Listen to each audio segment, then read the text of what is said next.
जो आप जो दूसरे मोड्स देखते हैं, मल्टी मोड्स में देखते हैं, उसमें वो डिफरेंट एंगल्स के ऊपर आपकी लाइट ट्रांसमिट हो रही होती है। तो ये फर्क है सिंगल मोड में और मल्टी मोड में।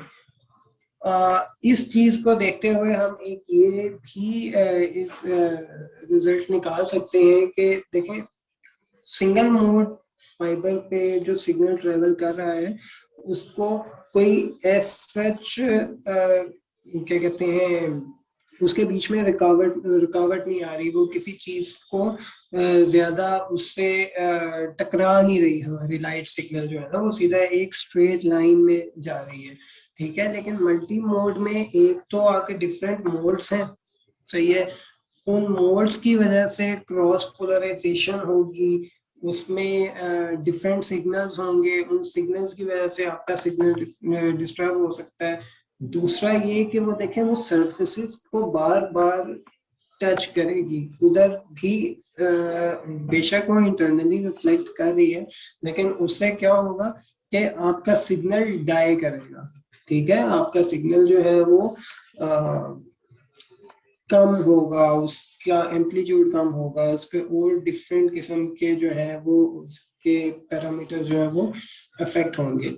तो इसी वजह से मल्टी मोड को लॉन्ग डिस्टेंसेस के लिए यूज नहीं किया जाता, शॉर्ट डिस्टेंसेस पे हम इसको यूज कर सकते हैं, जैसे इक्विपमेंट टू इक्विपमेंट के लिए, और लॉन्ग क्या कहते हैं, इक्विपमेंट टू इक्विपमेंट, या server room to server room, जब बिल्कुल छोटा एरिया होता है ना, उसके लिए आप मल्टी मोड फाइबर्स को यूज कर सकते हैं। लेकिन जो सिंगल मोड फाइबर है वो आप लॉन्गर डिस्टेंसेस के लिए भी यूज कर सकते हैं। उसकी थ्योरी है, हम थ्योरी पे नहीं जाते।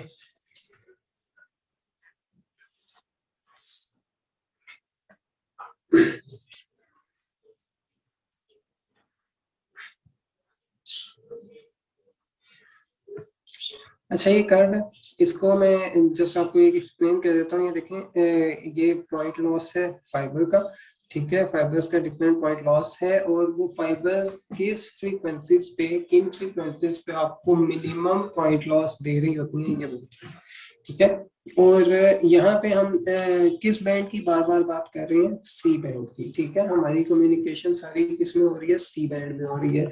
सी बैंड इज व्हाट, 1500 से लेकर 1600 के बीच में हमारा सी बैंड आता है। और देखें, इसके बीच में आपकी मिनिमम अटेनुएशन, ठीक है, जो फाइबर आपको अटेनुएशन ऑफर करती है, वो मिनिमम अटेनुएशन आपको किस में ऑफर कर रही है, सी बैंड में कर रही है। That is why we use C band, ठीक है। तो सी बैंड में ही जो ग्रे भी आपकी लाइट्स हैं, ग्रे लाइट की जिनकी हम बात कर रहे थे, वो भी आपकी सी बैंड में होती हैं। और जो 1310 वाली एस एफ पी है, ठीक है, वो आप देख लें, उस पर भी आपको कम अटेनुएशन मिल रही है, जो ओ बैंड है, ठीक है, 1310, ये ग्रे वाली। जो 1550 है, उसमें भी आपको लोअर अटेनुएशन ऑफर होती है। The attenuation of an optical fiber depends on absorption attenuation, scattering attenuation, and blending attenuation. Attenuation में क्या है कि वो जो उसकी क्लैडिंग है, उस पर कितनी लाइट अब्सॉर्ब हो रही है, उसके ऊपर डिपेंड कर रहे हैं। स्कैटरिंग, जब वो किसी सरफेस पे लग रही है, कोई बेंड आ रहा है, उसकी वजह से जो स्कैटर हो रही है, उसके ऊपर डिपेंड करता है। ये सारी अटेनुएशन की वजूहात होती हैं, जिसकी वजह से आपकी ड्यूरिंग ट्रैवलिंग attenuation आपको मिलती है। Absorption attenuation क्या है? This type of attenuation is caused by the fiber materials because the fiber material absorb a fraction of a light, ठीक है। जो मटेरियल है वो एक लाइट की कुछ अमाउंट जो है वो एब्सॉर्ब कर लेगी, जिसकी वजह से आपको इसके लाइट का जो मैग्नीट्यूड है, एम्पलीट्यूड वो कम हो जाएगा। स्कैटरिंग है generally A microscopic bit of change in the fiber material density and uneven concentration of silicon dioxide, gallium dioxide, ये डिफरेंट आपके जो कंपोनेंट्स हैं, इम्प्योरिटीज हैं, ठीक है, जो कि आपकी फाइबर्स में होती हैं, इनकी वजह से स्कैटर हो सकती है, जो कि बाइस बनेंगी आपकी फाइबर अटेनुएशन का। और फिर उसके बाद the attenuation coefficient of single mode fibers, ठीक है, in the 1310 nanometer and 1550 nanometer ranges are generally 0.3 to 0.4 dB per kilometre, ठीक है। ये आपको 1310 और 1550 नैनोमीटर की जो रेंज है इसमें आपका जनरली 0.3 से 0.4 dB पर किलोमीटर का अटेन्युएशन लॉस होता है 1310 में, ठीक है। और जो 1550 है आपके पास सी बैंड ग्रे, उसमें क्या होगा 0.17 टू 0.25 dB पर किलोमीटर पॉइंट लॉस होगा। According to ITUT G652 the attenuation coefficient, अब G652 क्या है, G652 is a fiber type, सही है। In Pakistan transmission networks 652 और 655 यूज हो रही है, तो 652 का attenuation coefficient क्या है, optical fibers in 1310 1550 ranges should be less than 0.5 dB पर किलोमीटर, ठीक है। वो ये कह रहे हैं कि 652 का 0.5 से कम होना चाहिए 1310 पे और 1550 पे 0.4 dB पर किलोमीटर से कम होना चाहिए, ठीक है। अगर इससे ज्यादा आपका अटेन्युएशन पॉइंट लॉस जा रहा है तो that's not good for your signal. अब डिस्पर्शन पे आ जाते हैं। डिस्पर्शन एक फाइबर की क्वालिटी है, ठीक है। क्रोमेटिक डिस्पर्शन, डिस्पर्शन क्या है, टाइप्स होती हैं। फाइबर की क्वालिटी है ये अभी आप कुछ देर पहले जो सेशन हमारा चल रहा था मॉर्निंग में, उसमें भी हमने इस चीज को डिस्कस किया था कि क्रोमेटिक डिस्पर्शन और डिस्पर्शन क्या है कि एक सिग्नल आ रहा है, उसका स्पेक्ट्रम है, उस स्पेक्ट्रम को उसने आफ्टर सम ट्रैवलिंग क्या हो गया, स्प्रेड हो गया, ठीक है। तो उस स्प्रेडिंग ऑफ स्पेक्ट्रम को क्या कहेंगे, डिस्पर्शन कहेंगे। When signals are carried over optical fibers, different mode components or frequency components present in the signals have different group velocities, ठीक है। वो डिफरेंट ग्रुप वेलोसिटीज के से जो आपका सिग्नल्स है वो ट्रैवल कर रहे होते हैं, therefore the signals diffuse during transmission, ठीक है। जो सिग्नल्स हैं वो ड्यूरिंग ट्रांसमिशन क्या हो जाते हैं, डिफ्यूज हो जाते हैं, आपस में मर्ज हो जाते हैं, causing signal distortion. This phenomenon is called dispersion. CD क्या है, क्रोमेटिक डिस्पर्शन है। The group velocities very according two frequencies, frequency जिसकी मतलब फ्रीक्वेंसी चेंज होगी सिग्नल की, हमारे डिफरेंट स्पेक्ट्रम्स है ना, डिफरेंट फ्रीक्वेंसीज है उस पे, ठीक है, डिफरेंट वेवलेंथ्स है। डिफरेंट फ्रीक्वेंसीज की ग्रुप वेलोसिटीज डिफरेंट होंगी तो वो आपस में मर्ज होंगे, ठीक है। ग्रुप वेलोसिटीज डिफरेंट होने की वजह से वो आपस में मर्ज होंगे, मर्ज होने की वजह से क्या होगा, डिस्पर्शन होगी। उस चीज को क्या कहा जाता है, क्रोमेटिक डिस्पर्शन कहा जाता है, जो कि ग्रुप वेलोसिटी की वेरी होने की वजह से आती है। क्रोमेटिक डिस्पर्शन की कंपनसेशन किस तरह की जाती है, to mitigate the impact of chromatic dispersion, dispersion compensation modules are mainly used.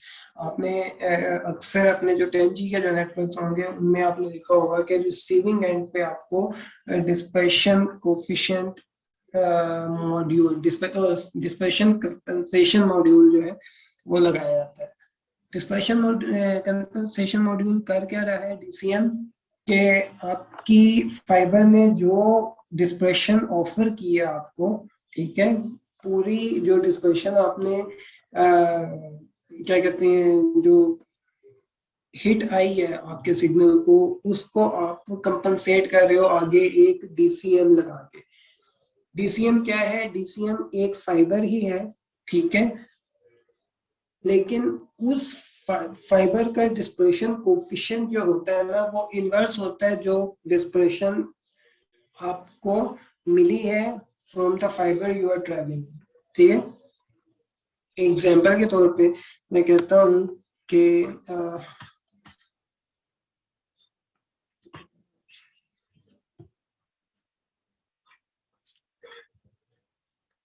ये मेरी फाइबर थी, इस पे अल्फा हमें डिस्पर्शन मिली, ठीक है। अब यहाँ पे इस डिस्पर्शन को हमने कंपनसेट करना है, ठीक है।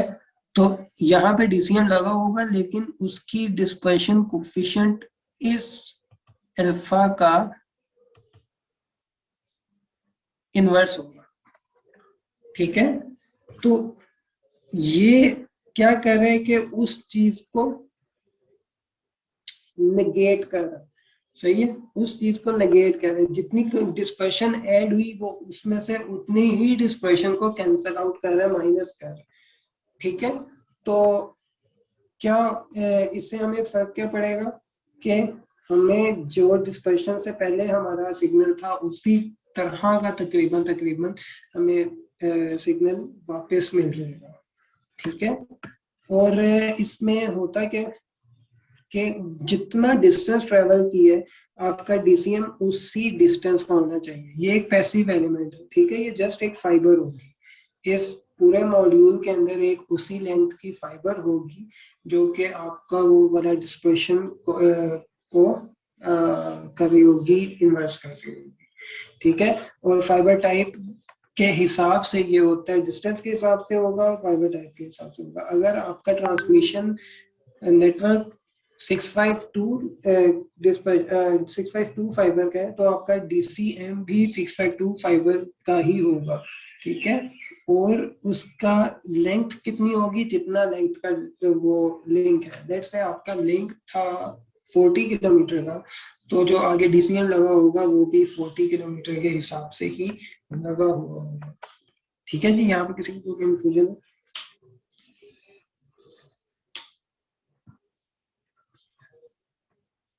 ठीक है।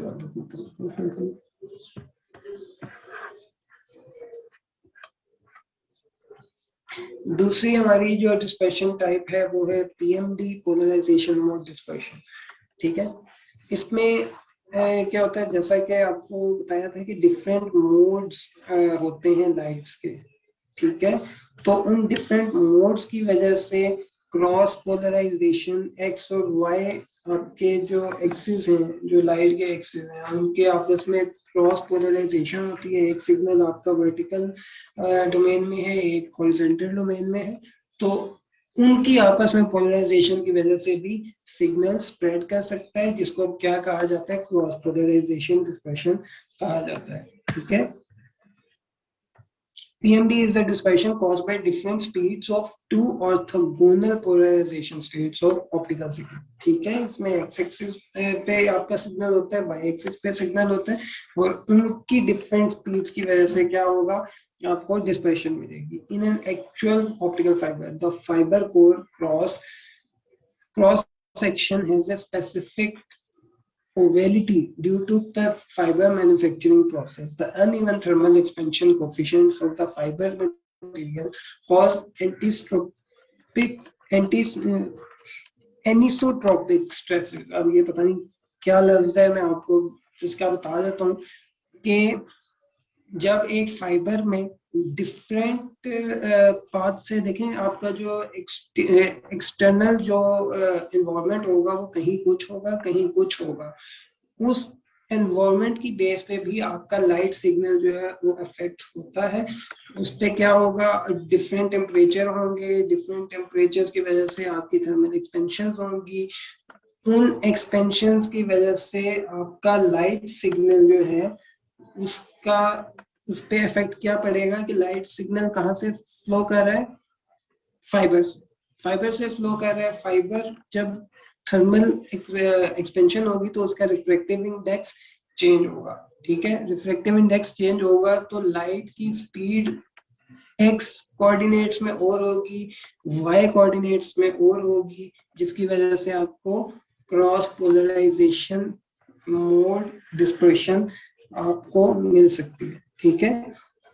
In an actual WDM system, the system with a rate of 10 GB per second or lower is slightly affected by PMD, ठीक है। जो क्रॉस पोलराइजेशन मोड है, इसमें अगर आपका 10G या 10G से कम है, सही है, तो उसमें आपको क्रॉस पोलराइजेशन मोड जो डिस्पर्शन है वो इतनी अफेक्ट नहीं करती, ठीक है। लेकिन जो 40G सिस्टम है वो कॉम्प्लिकेटेड हो जाता है। 40G में फिर आपको क्रॉस पोलराइजेशन डिस्पर्शन को कंपनसेट करना पड़ेगा, और उसके लिए आपको जो कोडिंग टेक्नोलॉजीज हैं, जो आप कोहेरेंट नेटवर्क्स आ जाते हैं, जो QPSK और इस हायर लेवल आपके क्या कहते हैं मॉड्यूलेशंस हैं, वो फिर आगे यूज हो रही होती हैं, डीएसपी बेस्ड मॉड्यूलेटर्स डिमॉड्यूलेटर्स यूज हो रहे होते हैं, जो कि फिर इन हाई कैपेसिटी सिग्नल्स को आप पीएमडी के इफेक्ट से बचा सकते हो। ये कैटेगरीज हैं जी हमारी ऑप्टिकल फाइबर की। 652 है, it is widely used in China and has zero dispersion in 1310 nanometre में। ठीक है, 1310 नैनोमीटर में इसके पे डिस्पर्शन जो है वो जीरो है। सही है। दूसरी आपकी जो है वो 655 यूज हो रही है। 655 की जो जीरो डिस्पर्शन है वो स्मॉल डिस्पर्शन है 1550 नैनोमीटर पे। ठीक है, and effectively controls the non linear effect. ठीक है, और इसका जो नॉन लीनियर इफेक्ट है वो आप इफेक्टिवली तो कंट्रोलेबल है। और 653 का जो आपकी फाइबर है वो उसकी जीरो डिस्पर्शन होती है 1550 नैनोमीटर विंडो में। ठीक है, अगर आप इस बैंड पे इस फ्रीक्वेंसी को आप यूज कर रहे होगे तो आपको जीरो डिस्पर्शन कोफिशिएंट मिलेगा।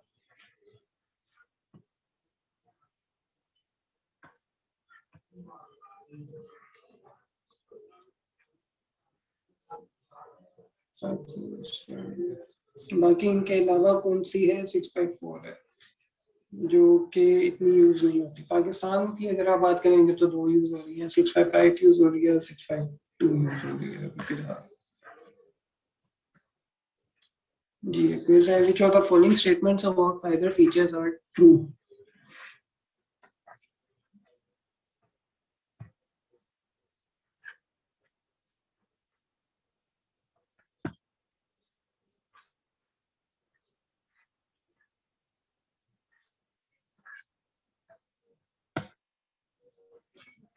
जी, कोई आंसर देना चाहेगा? 652 fiber is single mode fiber that has best 1310 nanometre पे बेस्ट परफॉर्मेंस है। ये हो सकता है ACD। ACD। ठीक है जी।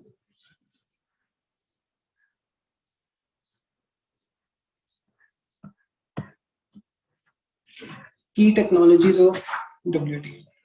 WDM की टेक्नोलॉजीज कौन सी हैं इसके ऊपर हम डिस्कशन करेंगे। If we want to turn DWDM into commodity, how can we implement it on hardware? Hardware पे हम किस तरह से implement कर रहे होंगे? This chapter describes the key technologies and implementation methods of DWDM। implement कैसे करेंगे और उसमें light sources, optical amplifiers और WDM के components कौन से होंगे, क्या होगा, वो सारी चीजें हम इसमें डिस्कस करेंगे।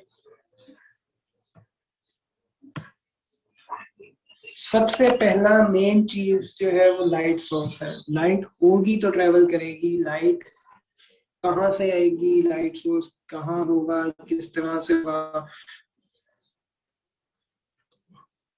वो हम देखेंगे कि किस तरह से आप लाइट सिग्नल को ट्रांसमिट करते हैं। फिर ऑप्टिकल एम्प्लीफिकेशन टेक्नोलॉजीज कौन सी हैं, optical multiplexing and demultiplexing technologies, उसके अंदर कौन से फिल्टर्स यूज हो रहे हैं वो देखेंगे। और सुपरवाइजरी चैनल की जो टेक्नोलॉजीज हैं उनको हम देखेंगे। In a WDM system, the key technologies are mainly classified into four major technologies: light source technologies, optical multiplexing and demultiplexing। देखा आपके पास क्या था, मॉड्यूल्स कौन कौन से थे? OTU था, OTU के बाद आगे क्या था? मल्टीप्लेक्सर था। सही है, मल्टीप्लेक्सर के आगे एम्पलीफायर था। ठीक है, और नीचे एक OSC सिग्नल आपका ऐड हुआ था। ठीक है, ये चार टेक्नोलॉजीज और यही चार आपका देख रहे हैं डिटेल्स में। Requirements on WDM light sources.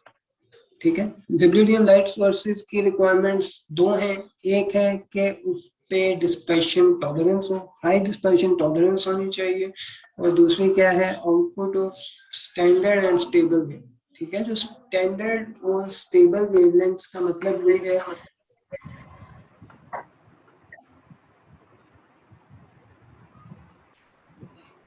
कि कोई क्वेश्चन है?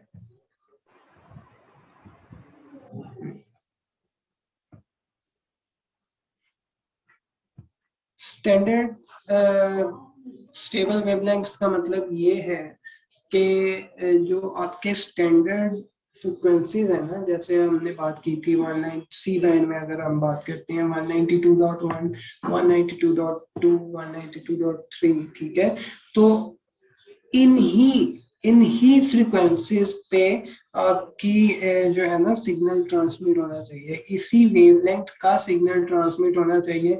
ये ना हो कि वो एक वाइड वेवलेंथ भेज रहा हो, आगे कोई वाइड हो, मतलब वो उससे डेविएट कर, जो सेंटर फ्रिक्वेंसी है उससे डेविएट नहीं करना चाहिए, एग्जैक्ट उसी सेंटर फ्रिक्वेंसी के ऊपर हमें सिग्नल मिलना चाहिए, ठीक है। तो ये स्टैंडर्ड एंड स्टेबल वेवलेंथ का मतलब। The dispersion tolerance is described as follows. If the dispersion tolerance of a 10 gigabit audio board is 800 picosecond per nanometer, the dispersion coefficient is 20 picosecond per nanometer kilometer. Considering the dispersion redundancy of the system and the dispersion limit, L is 40 kilometer, L is equal to 800, ये LZ और एक और होता है W, इनका idea है ना, जब आप एक SFP देख रहे होते हैं ना, SFP के ऊपर लिखा होता है LR, LZ, ठीक है, वो उसमें इनका मतलब ये होता है 40 किलोमीटर, 80 किलोमीटर, 10 किलोमीटर, ये सारी चीजें होती हैं, ठीक है। सो L is equal to थोड़ा एक्सप्लेन कीजिए सर ये पॉइंट। या वो जो आप जब SFP जो लगी हुई होती है ना सिस्टम्स में, उनके बैक साइड पे ना LRLW लिखा होगा या ZRZW लिखा हुआ होता है, ठीक है, वो एक्चुअली आपको बता रहा होता है कि ये कितने किलोमीटर की SFP है, ठीक है। मतलब ये टर्म्स यूज होती हैं, ये उनको एल वाली जो SFP होगी वो 40 किलोमीटर होगी, जी वाली SFP जो होती है वो मोस्टली आपकी 80 किलोमीटर की SFP जो लगी हुई होती है, वो जी उसके ऊपर लिखा होता है, ठीक है। और इसी तरह अगर आपकी वो क्या कहते हैं 10 किलोमीटर वाली जो होती है, जो ब्लू कलर की SFP होती है, कलर कोडिंग भी होती है कि ब्लू वाली जो होती है वो 10 किलोमीटर की होंगी, रेड वाली आपकी मोस्टली जिनके आगे रेड लाइन सी लगी हुई होती है 40 किलोमीटर होंगी, और वाइट लाइन लगी हुई होगी तो वो क्या होगा 80 किलोमीटर की SFP होती है। तो ये बस एक वो मैं आपको बताना चाह रहा था कि आप उनको देख के भी और उनके पीछे पढ़ के भी, अगर नहीं लिखा हुआ कि कितने किलोमीटर की SFP आप उसके थ्रू बता सकते हो, ठीक है। अच्छा, considering the dispersion redundancy of the system and the dispersion limit, ठीक है, उसकी क्या होगी जी, एक जो बोर्ड की डिस्पर्शन वो है टॉलरेंस है वो 800 पिकोसेकंड है, और डिस्पर्शन कोफिशिएंट जो है वो 20 है, ठीक है। तो 800 डिवाइडेड बाय 40 आप 20 करोगे तो क्या होगा 40 किलोमीटर। इसका मतलब है कि ये जो 10 गिग का जो ये जो OTU है, ये आपको उस फाइबर पे 40 किलोमीटर तक जो है वो आप ट्रांसमिट कर सकते हो। अगर वो उससे एक्सीड होगा तो फिर आपको आपका सिग्नल जो है जो रिसीविंग एंड पे वो सही नहीं मिलेगा, ठीक है। आपको डिस्पर्शन कंपनसेट करनी पड़ेगी जो इसकी इनवर्स होगी, ठीक है, -20 का एक DCM लगाना पड़ेगा, ठीक हो गया।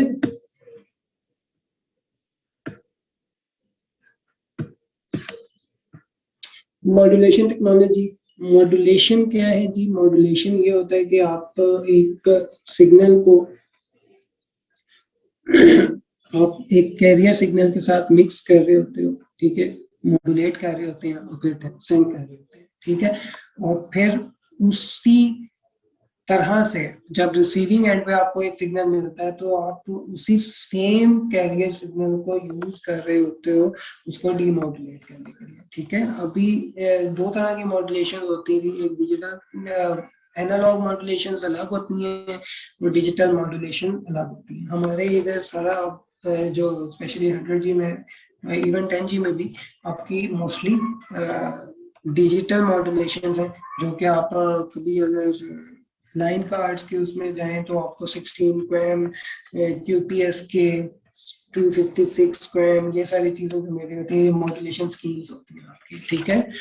तो modulation is a process in which information of a signal source is processed and added to a carrier to make the information suitable for channel transmission। ठीक है जी, एक मॉड्यूलेशन प्रोसेस है कि जिसमें आप इंफॉर्मेशन जो सिग्नल की है ना, जो 10 में आपका सिग्नल जो आ रहा है, ठीक है, आप क्या कर रहे होते हो, उसको एक कैरियर सिग्नल के अंदर ऐड करते हो। कैरियर सिग्नल आपका कौन सा होता है? लाइट सिग्नल होता है हमारी इस टेक्नोलॉजी में।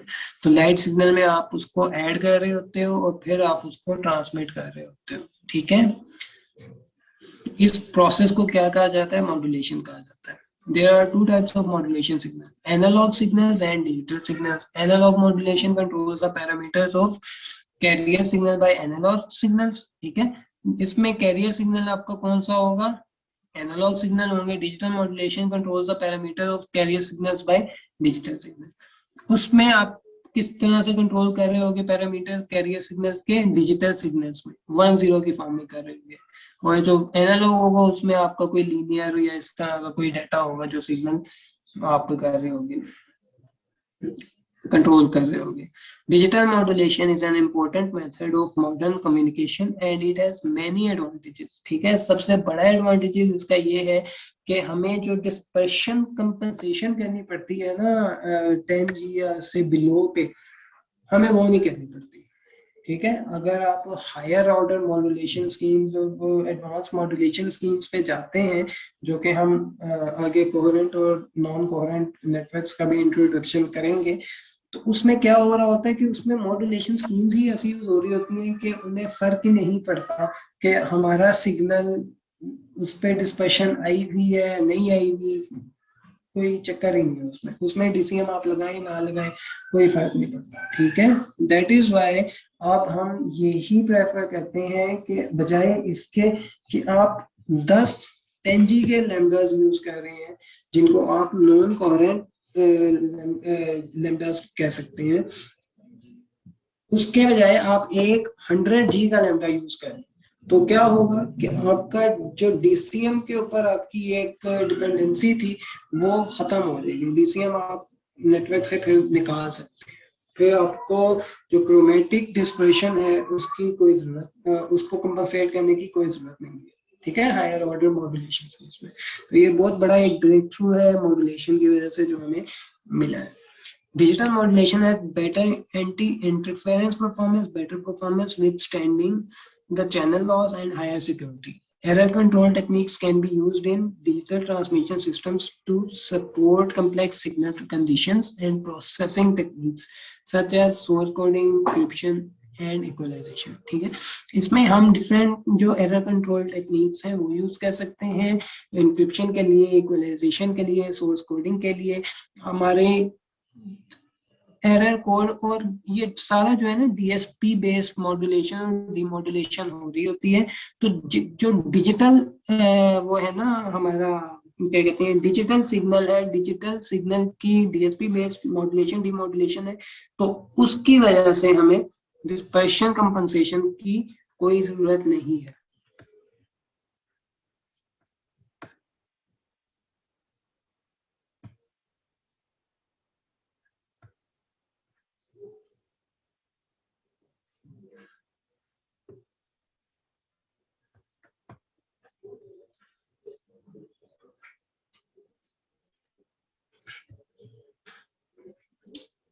ये modulation के अंदर पढ़ लिए। A baseband signal cannot be used as a transmission signal. It must be converted into signal with a very high frequency relative to the baseband frequency, ठीक है। आपने एक जो आपका जो मेन सिग्नल है, जो आपका क्या कहते हैं, ट्रैफिक का जो सिग्नल है, ठीक है, जो SDH का लेट से कोई भी इस तरह का सिग्नल हो, वो आप बेस बैंड सिग्नल को ट्रांसमिट नहीं कर सकते, आपने उसे किसी हाई फ्रीक्वेंसी के ऊपर ट्रांसमिट करना होता है। तो उसको आप क्या करते हो, आप पहले मॉड्यूलेट करते हैं, फिर उसके बाद आप उसको चैनल के ऊपर भेजते हैं। तो वो जिस सिग्नल के ऊपर आप मॉड्यूलेट कर रहे होंगे वो कैरियर सिग्नल होगा, ठीक है, और जो जिसको कर रहे होंगे वो आपका मॉड्यूलेटिंग सिग्नल होगा, base band signal, modulation signal, ठीक है। Modulation is implemented by changing the amplitude, phase और frequency of a high frequency carrier और carrier signal of a piece of information so that the carrier signal changes with the amplitude of a baseband signal, ठीक है। ये जैसे आपने FDM पढ़ी हुई होगी, फ्रीक्वेंसी डिवीजन मॉड्यूलेशन जो है, उसमें क्या हो रहा होता है कि आप एक साइनोसाइडल को, एक एग्जांपल के तौर पे, वो साइनोसाइडल क्या होता है,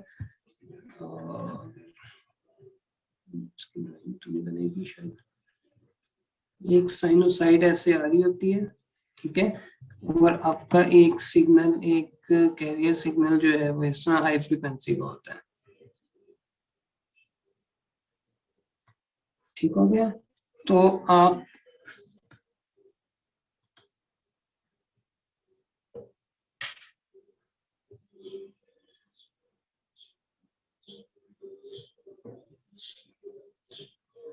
इस कैरियर की इंफॉर्मेशन जो है ना, वो आप इस तरह से उस जहाँ आपका कैरियर सिग्नल जा होता है, एक हाई पावर हाई फ्रीक्वेंसी का सिग्नल जा रहा होता है, लेकिन उस कैरियर में आपकी ये वाली इंफॉर्मेशन भी होती है जो आपके साइनोसाइड की इंफॉर्मेशन होती है, ठीक है। तो ये इस तरह से आप एक सिग्नल की इंफॉर्मेशन को दूसरे हाई फ्रीक्वेंसी सिग्नल के ऊपर मैप करते हैं और फिर आगे भेज रहे होते हैं।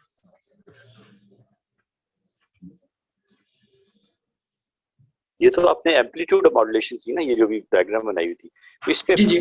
तो ऑप्टिकल, उसमें ऑप्टिक्स में हम क्या करते हैं, उसकी लाइट इंटेंसिटी चेंज होगी या उसकी फ्रीक्वेंसी चेंज होगी, क्या होगा उसमें? देखें, लाइट जो है, लाइट भी आपकी 1-0 की फॉर्म्स में आ रही है, ठीक है। तो 1-0 क्या है, कोड्स है, ठीक हो गया। वो कोड्स की फॉर्म में जो है ना आपके मॉड्यूलेशन हुई भी होगी। ये तो एक आपको एक एग्जांपल दी थी ना मैंने, ठीक है, कि ये इस तरह से आप अगर एक साइनोसाइड को आप भेजना चाहें तो इस तरह से आप भेज सकते हैं। उसमें आपके डिफरेंट वो लाइट के ऑन ऑफ, क्योंकि 1-0 की फॉर्म में भी लाइट जा रही है, ठीक है, वो ऑन ऑफ होने की फ्रिक्वेंसी और उसमें क्या क्या चीजें, कितनी देर के लिए ऑन, कितनी देर के लिए ऑफ, वो सारी जो है वो मॉड्यूलेशन आपकी हो रही है, ठीक है। एक्चुअल डाटा और वो वाली चीज जो है वो सारा आपके लाइट की फॉर्म में होगा, लेकिन उसमें लाइट का एम्पलीट्यूड नहीं होगा, उसमें लाइट का एम्पलीट्यूड नहीं है। लाइट सिर्फ या ऑन होगी या ऑफ होगी। मतलब 1 और 0 की जो पीछे से कोई डिजिटल स्ट्रीम आ रही है, वो उसके अकॉर्डिंगली ये ऑन ऑफ होती है। हाँ, वो कोड्स होंगे, बस कोड्स होते हैं क्यूपीएस के, जो है ना, जितने भी आपकी डिजिटल जो मॉड्यूलेशन है वो सिंपल कोड्स। तो सर हमारे बस हम कौन सी मॉड्यूलेशन यूज करते हैं इसमें से, जो डिजिटल मॉड्यूलेशन? हम क्वैम यूज करते हैं, 16 क्वैम, उसके फिर डिफरेंट लेवल्स होते हैं, क्यूपीएस के यूज कर रहे होते हैं, डिफरेंट है, मतलब 100G के लिए डिफरेंट मॉड्यूलेशन होगी, 200G के लिए डिफरेंट मॉड्यूलेशन होगी, 16 क्वैम हो सकती है, 256 क्वैम हो सकती है, EQPS के हो सकती है। तो डिफरेंट किस्म के मॉड्यूलेशन हैं। वो आपके जो लाइन कार्ड होते हैं ना, अगर आप WDM के लाइन कार्ड के कॉन्फ़िगरेशंस में जाएं तो उसमें आपके पास मॉड्यूलेशन की एक ऑप्शन होती है कि ये वाला कार्ड कौन कौन सी मॉड्यूलेशन यूज कर रहा है। अगर 100G के कार्ड लगे हुए हैं, जैसे SCO में लगे हुए हैं या वपील में लगे हुए हैं, तो वो क्या करेंगे, वो एडवांस एट्रीब्यूट्स में जब जाएंगे ना, तो वहाँ पे एक मॉड्यूलेशन टाइप होगा, वो उसमें डिफरेंट किस्म के मॉड्यूलेशन हैं जो वो कार्ड आपका सपोर्ट कर रहा होता ओके ओके। है। मॉड्यूलेशन मोड, मॉड्यूलेशन मोड क्या है जी? एक आपका नॉन कोहेरेंट मॉड्यूलेशन है, एक कोहेरेंट मॉड्यूलेशन, ठीक है। नॉन कोहेरेंट मॉड्यूलेशन आपकी 10G के नेटवर्क्स में या उससे कम के नेटवर्क्स में यूज हो रही होगी, और coherent modulation 10G above 100G या 40G वगैरह में यूज हो रही होगी। Direct modulation, it is also called internal modulation and is used to directly modulate the light source signal. This modulation mode controls the injection current of a semiconductor laser to change the intensity of light waves output by the laser. एक minute.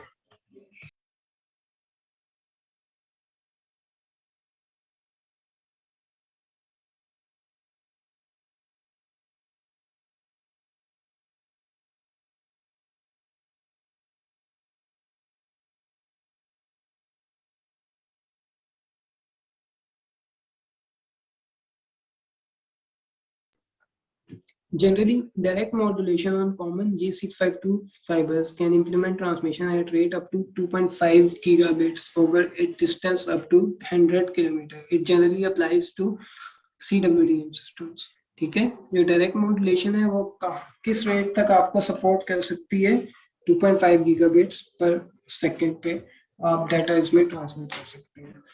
EA modulation, it does not directly modulate the light source, it is modulation mode. Salman भाई, जी ये जो 2.5G आप बोलते हैं, 10G बोलते हैं, ये बेसिकली वो ऑप्टिकल चैनल है जो लाइन कार्ड बेसिकली ये उससे रिलेटेड चीज होती है? नहीं, ये ऑप्टिकल चैनल नहीं है, ये उसकी कैपेसिटी है कि वो कितने गीगाबिट्स की ट्रैफिक वो चैनल कैरी कर सकता है. वो ऑप्टिकल चैनल? हाँ, वो ऑप्टिकल चैनल. वो अगर 10G का ऑप्टिकल चैनल है तो वो 10G तक का डाटा ट्रेवल करवा सकता है. हाँ, जैसे हम बात कर रहे होते हैं ना कि ये 10G का लैम्डा, ठीक है, वो 10G का लैम्डा हम क्या कह रहे होते हैं कि वो एक लैम्डा जो है वो 10G तक डाटा कैरी कर सकता है. अच्छा, ठीक है. और वो डिफरेंट चंक्स में भी कर सकता है, यानी 2.5 के 4 कर देगा या? हाँ, बिल्कुल ऐसे ही है. ठीक हो गई. अच्छा, EA modulation, it does not directly modulate the light source. In this modulation mode, an external modulator is used on the output path of the light source to modulate the light band. This modulator is equivalent to a switch. ठीक है, switch क्या कर रहा होता है? On off हो रहा होता है. ठीक है, तो वो ऑन ऑफ होना, उसकी फ्रीक्वेंसी, वो एक मॉड्यूलेटर होता है, वो उसको कंट्रोल कर रहा होता है. ठीक है, और वो फिर आपको 1-0 के फॉर्म में लाइट आपकी जा रही होती है. The laser of EA modulation is complex. The loss is large and the cost is high. However, EA modulation has a small modulation frequency chip and can be applied to a system with a transmission rate of 2.5 gigabits or higher and a transmission distance of 300 kilometre. ठीक है, अब ये देखें, modulation के ऊपर आपकी दो चीजें डिपेंड कर रही हैं. एक क्या चीज डिपेंड कर रही है? जो रेट है कि किस रेट तक की ट्रैफिक को आगे ट्रैवल कर रहे हैं. ठीक है, और कितने डिस्टेंस तक ट्रैवल कर रहे हैं ये भी डिपेंड करता है. ठीक है, तो ये दो चीजें हैं कि डिस्टेंस भी वो ज्यादा हो गया मॉड्यूलेशन से और रेट भी हायर हो गया. ठीक है, therefore in a DWDM system that uses an optical line amplifier, a laser of the transmitter part is generally a laser in EA modulation. ठीक है, जो हमारे DWDM सिस्टम्स हैं उनमें कौन सा मॉड्यूलेशन मोड यूज किया जा रहा है? 10G के सिस्टम्स में मोस्टली EA मॉड्यूलेशन. और ये बहुत इंपॉर्टेंट है, Mach Zehnder MZ modulation. And MZ modulator splits input light into two equivalent channels of signal. ठीक है, ये क्या करता है आपका कि लाइट जो है उसको दो सिग्नल्स में ब्रेक कर लेता है. ठीक है, उसके जो क्वाड्रेंट और इस तरह की जो चीजें होती है ना, जो ये मतलब उसको ना फेज शिफ्ट दे देता है. एक सिग्नल को वैसे ही रखता है, ठीक है, और एक सिग्नल को फेज शिफ्ट दे देता है. उसकी बेस पर मॉड्यूलेशन वो हो रही होती है. which enters into two optical paths. On the two optical paths, electro-optic material is used, and the reflective index of the material varies with the strength of of the externally fed electric signals. ठीक है, अब वो उन दोनों signals को externally fade electric signals के through modulate करेगा. ठीक है, अब उस मॉड्यूलेशन की बेस पे आपको डिफरेंट मॉड्यूलेशन स्कीम्स मिलेंगी. ठीक है, फ्रीक्वेंसी चिर्प एक होती है. Chirp is actually A signal. मैं आपको एक मिनट, उज़ैर आप मीटिंग में हो?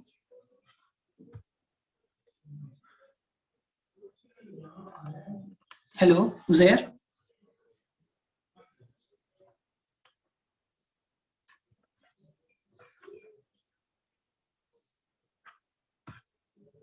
जी सलमान, में हूँ ऑनलाइन. यार ये ना जरा अटेंडेंस रिकॉर्ड करने, स्क्रीनशॉट ले लें. ठीक है, ठीक हो गया, और रिकॉर्ड कर लें इस तरह के. मैंने पहले ली थी, मैं दोबारा लेता हूँ अभी. ठीक है, अभी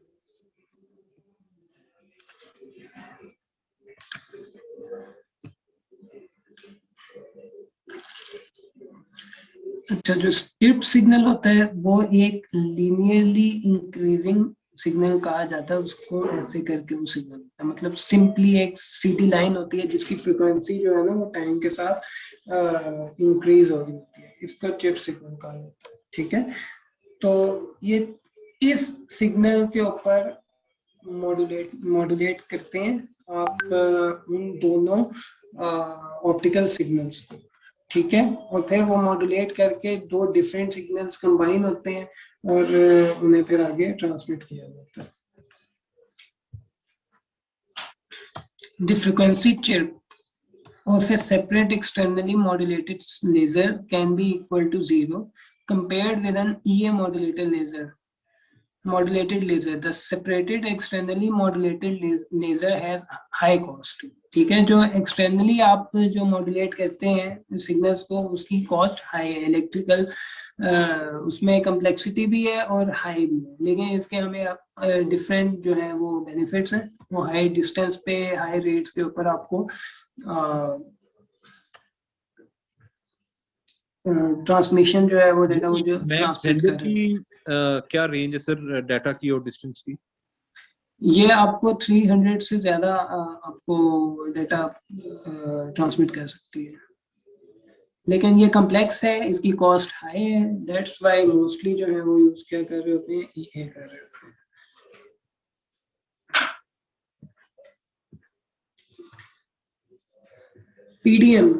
पीडीएम से तो मेरे ख्याल से सारे वाकिफ ही हैं आजकल। Pulse density modulation. A polarization beam splitter splits a beam of laser light into two perpendicular polarization, X pole and Y pole. ठीक है, एक लेजर सिग्नल है, उसको X पोल वर्टिकल और X pol horizontal and Y pol vertical में आप split कर देते हैं और फिर उनको आप आगे मॉड्यूलेट करके अलग अलग से ट्रांसमिट करते हैं, मतलब उसका पोल डिफरेंट मॉड्यूलेट होगा और वाई जो सिग्नल है वो डिफरेंट मॉड्यूलेट होगा। पीडीएम मॉड्यूलेशन इससे में पहले जो आपने मॉड्यूलेशंस बताई हैं वो नॉन कोहेरेंट थी, वो नॉन कोहेरेंट, और ये पीडीएम कोहेरेंट है। ये this is for more than 10 G। और सर इसमें क्या बेसिकली नॉन कोहेरेंट और कोहेरेंट का मेन डिफरेंस क्या है? नॉन कोहेरेंट और कोहेरेंट में मॉड्यूलेटर का डिफरेंस है। ठीक है, इसमें कोहेरेंट मॉड्यूलेटर्स हैं, डीएसपी बेस्ड मॉड्यूलेटर्स हैं। ठीक है, उसमें तो आपको एक सिग्नल चाहिए होता था ना, कि एक एक्सटर्नल सिग्नल चाहिए। इन वाले मॉड्यूलेटर्स में एक्सटर्नल सिग्नल चाहिए मॉड्यूलेशन के लिए और डीमॉड्यूलेशन के लिए। यहाँ पे आपको वो सिग्नल नहीं चाहिए, यहाँ पे आपको डीएसपी बेस्ड आपके मॉड्यूलेटर्स होते हैं। ठीक है,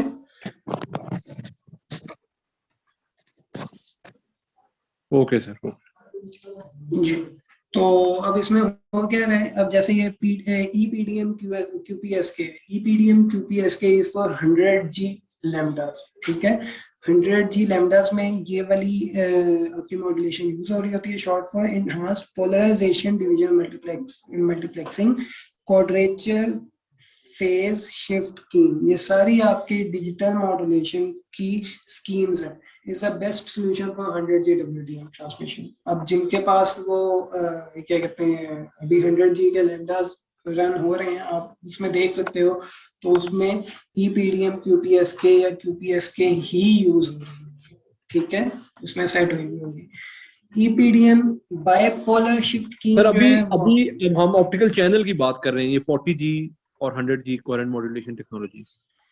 यस, ये जो आपका जो ट्रांसपॉन्डर है ना, या लाइन कार्ड है, जो लाइन कार्ड होता है, अगर ओटीएन में आप देखें तो लाइन कार्ड होता है या ट्रांसपॉन्डर है, उस पे आप जहाँ पे एक जगह पे जाके आप उस पे जब कमीशनिंग कर रहे होते हो, आप एक तो सेंटर फ्रीक्वेंसी उसकी ट्यून कर रहे होते हैं और साथ आप उसकी मॉड्यूलेशन बता रहे होते हैं। वो मॉड्यूलेशन ये मॉड्यूलेशन होती है। ठीक है, आप मॉड्यूलेशन चेंज करेंगे, आप उसकी कैपेसिटी चेंज कर रहे होंगे। ठीक है, जैसे अब एक एक्टिविटी हमारी अक्सर ये हो रही होती है कि हम एक लैम्डा को 100G से 200G के ऊपर कन्वर्ट कर रहे हैं। सही है। किस तरह से कन्वर्ट कर रहे होते हैं, सिंपली हम उस पोर्ट की ना मॉड्यूलेशन स्कीम को चेंज कर रहे होते हैं। QPSK से हम उसको 16 को एम या 256 को एम इस तरह करके उसको चेंज कर रहे होते हैं। ठीक है, तो अगर आपकी मॉड्यूलेशन स्कीम जो है वो QPSK है तो आपका 100G का लैम्डा होगा। अगर आपकी मॉड्यूलेशन स्कीम BPSK है, बाइपोलर शिफ्ट कीइंग है, तो आपका क्या कहते हैं लैम्डा जो है वो 40G के लिए यूज होता है।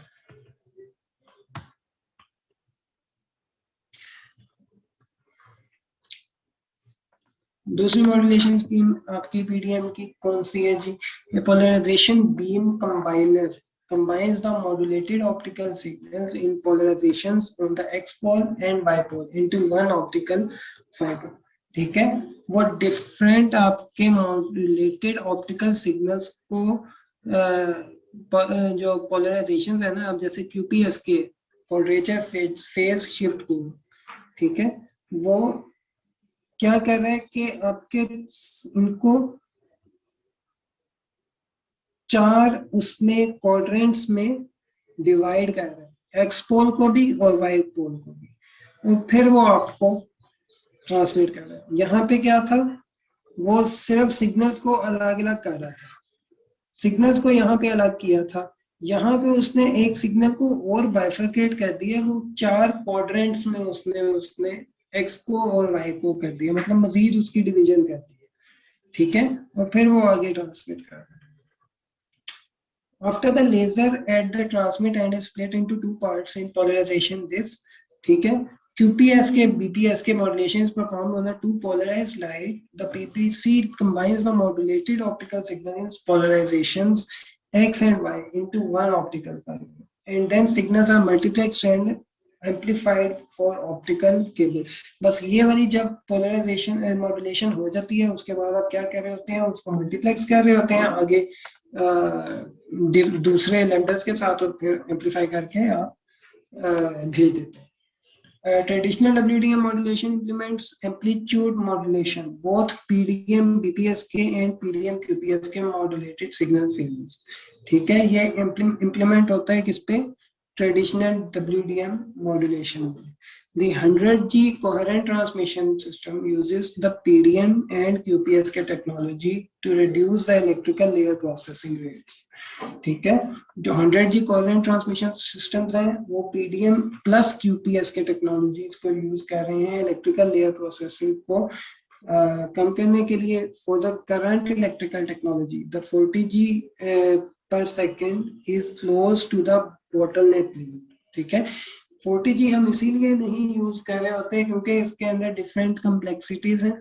ठीक है, higher rate brings more signal loss, power consumption, electromagnetic radiation. इस रेट पे आपको ये electromagnetic radiation, interference, power consumption वगैरह सारी ज्यादा चाहिए। ठीक है, तो फिर हम 40G को, इसीलिए आपने देखा होगा कि 40G या ODU 3 वगैरह जो चीजें हैं ये आपको इतनी सिस्टम्स में नजर नहीं आती। 100G तो आपको नजर आ रहा होता है, 10G भी नजर आ रहे हैं, लेकिन 40G पे इतना काम नहीं होता। क्यों? क्योंकि उसके जो मॉड्यूलेटर्स, डीमॉड्यूलेटर्स और वो सारी चीजें हैं वो कॉम्प्लेक्स हैं।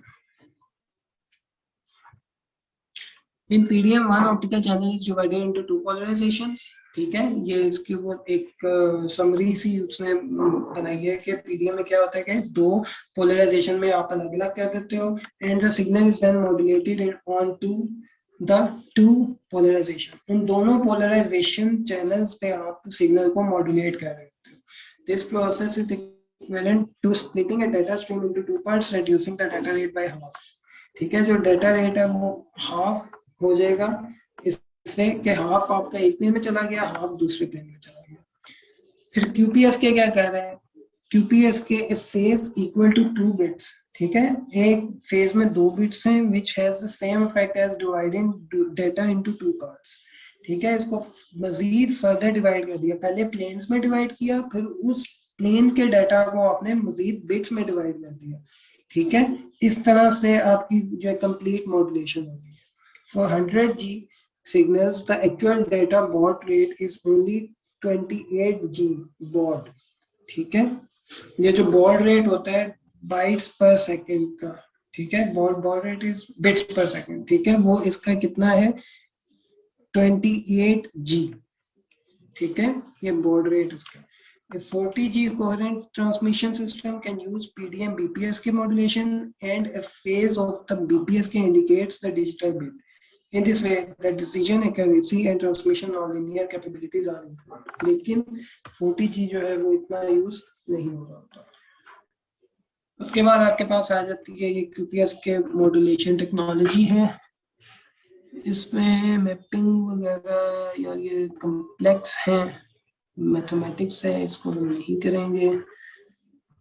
Coherent detection technology. Coherent detection क्या है, ठीक है, यही वो डिटेक्शन है जिसकी बेस पे आप फिर DCM यूज नहीं कर रहे होते हैं और आप सिंपल कोहेरेंट डिटेक्टर्स यूज कर रहे होते हैं. At the receive end the received signal light is divided into two parts. One is allocated to X pol. Salman भाई जी जी, ये जो हमने वो पिछली स्लाइड छोड़ी है, ये मैपिंग जो है, ये जब हम इसका HCI ये देते हैं, जब अगर हमें टेस्ट देना है तो उसमें ये उसके लिए समझना जरूरी है या ये नहीं. अच्छा, मैंने काफी टेस्ट देखे हैं HCI ये कि उसके अंदर ये चीज नहीं है. देखिए जिसमें ये वाली चीजें होंगी ना आपकी इस दफा ये वाली चीज, बस इसकी फिर पिक्चर्स खींच के जो है ना आपने बूटी बना के रख लेनी. नहीं आती, ये नहीं आती. ये वाली चीजें जो है ना, ये जो बहुत टू द पॉइंट क्वेश्चंस जो है ना वो आ रहे होते हैं. इस तरह के क्वेश्चंस नहीं. अच्छा, आगे जो फर्दर अगली जो सर्टिफिकेशंस है उसमें तो कहीं ना कहीं तो ये होता ही होगा. नहीं, एक जो पैटर्न जो अभी तक मैंने देखा ना, ये 2 साल में भी अपना ही है, बाकी बहुत सारे टेस्ट मैंने देखे हैं, उसमें ये वाली चीजें जो है ना वो मैंने अभी तक आते हुए नहीं देखे. आपको मैं बार बार बता रहा था कि जो SDH वाले हैं ना, SDH के ओवरहेड्स वाले, ठीक है, कार्ड्स के बारे में, कार्ड्स बहुत डिफरेंट किस्म के कार्ड्स हैं, वो तो आपको चलेंगे, मैं जब डॉक्यूमेंट्स दूंगा तो वो उसमें कार्ड्स की सारी इंफॉर्मेशन आ जाएगी. कार्ड्स के बारे में आते हैं, SDH ओवरहेड्स के बारे में आएंगे, जो टेक्नोलॉजीज के जो मेन चीजें हैं. हाँ, आपको ये आ सकता है कि यार 100G के लिए कौन सी कौन सी मॉड्यूलेशन यूज होती है, ठीक है, तो आप क्या बताएंगे 100G के लिए कौन सी मॉड्यूलेशन यूज होती है. EPDM QPSK. 40G के लिए कौन सी होती है, EPDM BPSK. That's it. ये जो है ना, ये π/4 3π/4 ये नहीं है.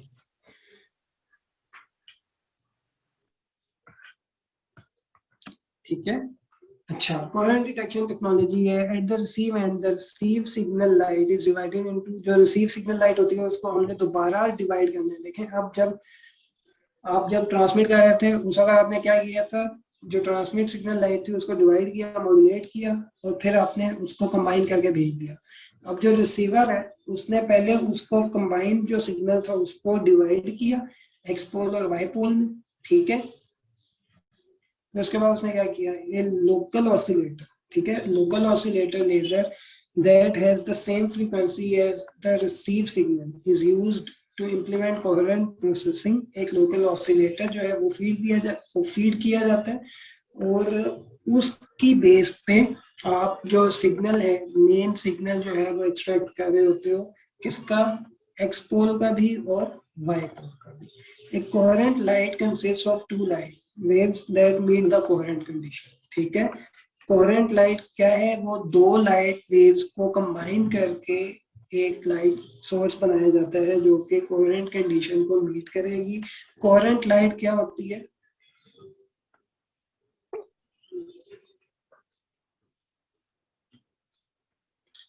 कोहेरेंट लाइट वो है जिसकी एक सेम ऑसिलेशन डायरेक्शन है, ठीक है, सेम ऑसिलेशन डायरेक्शन है, मतलब वो स्ट्रेट लाइन, उसके मोड्स वगैरह कोई इस तरह नहीं है. Have the same oscillation frequency, frequency जो है वो उससे सेम हो, हैव द सेम फेज और maintain a constant phase relationship with each other. ठीक है, उसका फेज जो है वो सेम रहे, या फिर उसका फेज अगर चेंज होता है, जो फेज रिलेशनशिप है वो उसी के मुताबिक हो जो आपका सिग्नल रिसीव हो रहा है उसी से रिलेट कर रहा हो।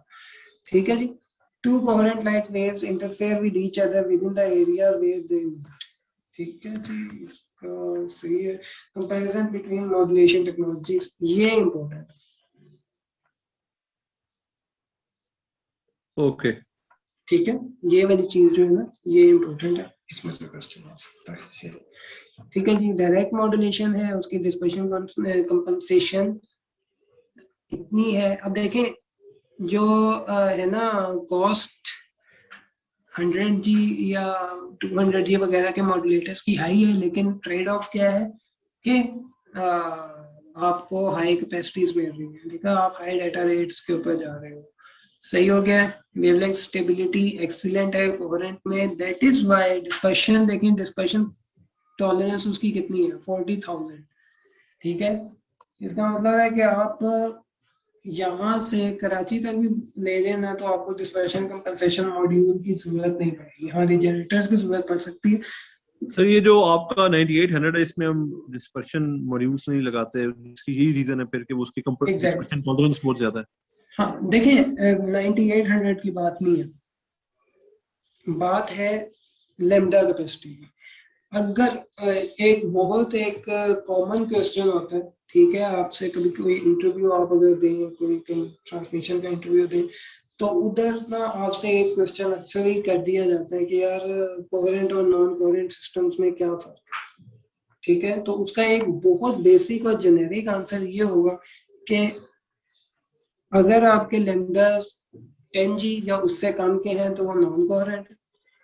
ठीक है, अगर आपके लैम्डास 10G से अबव 40G या 100G उस पे हैं तो वो क्या होगा, कोहेरेंट सिस्टम होगा।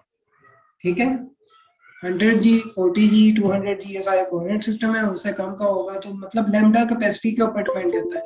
अगर 9800 पे आपके 10G के लैम्डास चल रहे हैं तो वो फिर क्या होगा, वो नॉन कोहेरेंट सिस्टम होगा, उसमें आपको DCM लगाना पड़ेगा। ठीक है, अब जैसे HEC में लगे हुए हैं, HEC में आपके तो बेसिकली लाइन कार्ड पे डिपेंड करता है कोहेरेंसी या non coherency. Yes, line card के ऊपर डिपेंड कर रही है। ठीक है, तो सिंपल ये है कि अगर फर्स्ट करें आप एक प्योर 100G का नेटवर्क लगा रहे हैं, ठीक है, प्योर 100G का नेटवर्क लगा रहे हैं, उसमें 100G के लैम्डास ट्रांसमिट हो रहे हैं, आपको DCM लगाने की कोई जरूरत नहीं है। फिर आपके पास ना एक रिक्वायरमेंट आ जाती है, आपके पास रिक्वायरमेंट ये आती है, एक कस्टमर फर्स्ट करें आपके पास आएगा, वो आपको कहता है कि यार मैं ना इसमें A एंड से लेकर D एंड तक मैं 10G का लैम्डा भी यूज करना चाह रहा हूँ, मैं 10G का लैम्डा इसमें ऐड करना चाह रहा हूँ। ठीक है, तो जब आप 10G का लैम्डा ऐड करेंगे ना तो आपको उन सारी नोड्स के ऊपर DCM ऐड करना पड़ेगा जहां जहां से 10G का लैम्डा गुजरेगा। ठीक है, तो वो आपका फिर हाइब्रिड नेटवर्क हो जाएगा, आप कोहेरेंट और नॉन कोहेरेंट दोनों को लेकर चल रहे होंगे। सही है, 100G को तो कोई फर्क नहीं पड़ेगा, लेकिन अगर 10G का लैम्डा आपने ऐड करना है तो आपको DCM कंपनसेशन जो डिस्पर्शन कंपनसेशन मॉड्यूल है वो आपको लगाना पड़ेगा।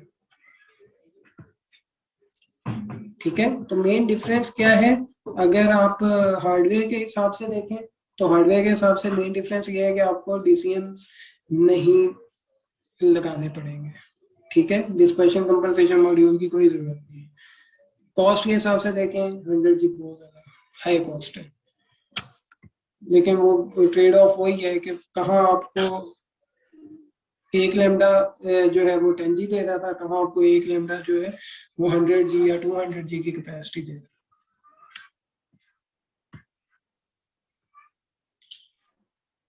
Optical amplifier types, optical amplifier की दो तरह की टाइप्स हैं। ऑप्टिकल एम्पलीफायर कर क्या रहा होता है, आपका एक सिग्नल है जिसका एम्पलीट्यूड लो है, उसके एम्पलीट्यूड को वो हाई कर देगा। ठीक है, ये इसकी जॉब है।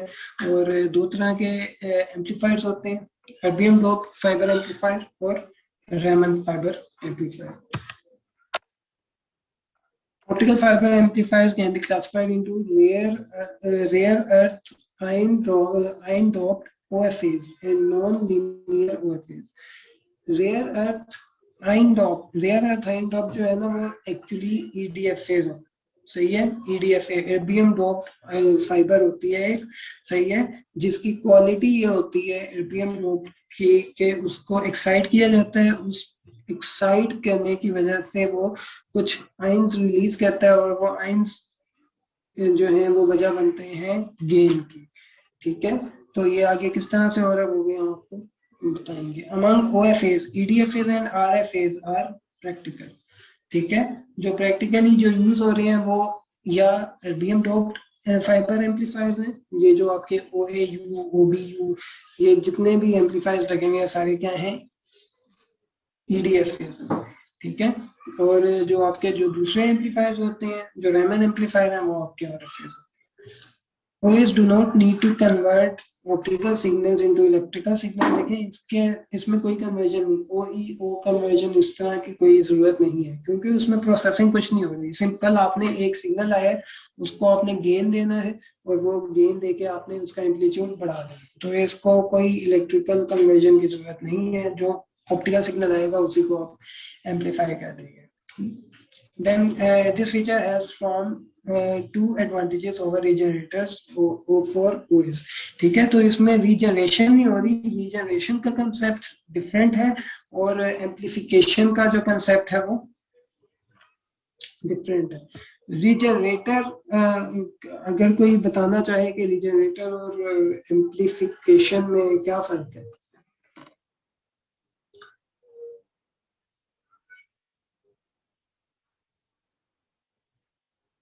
कोई भी बता दें, कुछ भी बता दें। मेरा ख्याल है एम्पलीफायर तो जैसा भी सिग्नल होगा उसका एम्पलीट्यूड बढ़ा देगा, लेकिन रीजनरेशन का मतलब है वो जो वो OEOA वाली कन्वर्जन जो है वो उस लेवल तक जाके उसको दोबारा से शायद दोबारा करता है या बिल्कुल ऐसे ही है, बिल्कुल ऐसे ही है। जो रीजनरेशन की बात करते हैं तो वो री-शेप री-टाइम दोनों चीजों को करता है। देखिए वो ओरिजिनल सिग्नल को रिकंस्ट्रक्ट करेगा रीजनरेटर। देखिए जो एम्पलीफायर है ना, एम्पलीफायर आपकी ऑप्टिकल पावर को जो है ना वो खत्म नहीं होगी, ठीक है। मतलब ये कि अगर ऑप्टिकल पावर डिग्रेड हो रही है तो फिर एम्पलीफायर आएगा, उसने क्या करना है कि वो ऑप्टिकल पावर को दोबारा पकड़ेगा, दोबारा उसको री एम्पलीफाई कर देगा और वो आगे भेज देगा, ठीक है। अब उसे नहीं पता है कि इसमें बेचारा जो सिग्नल है उसके साथ क्या हालत हुई है, वो सिग्नल है भी क्या नहीं है, बस उसे लाइट मिल रही है तो लाइट को एम्पलीफाई करके आगे कर रहा है, ठीक है। लेकिन रीजनरेटर जो है वो देखें रीजनरेटर के ना एक ये भी एक इम्पोर्टेंट चीज है, 3 R's होते हैं, ठीक है। रीजनरेटर वो R क्या है, रीशेप, रीटाइम, री एम्पलीफाई,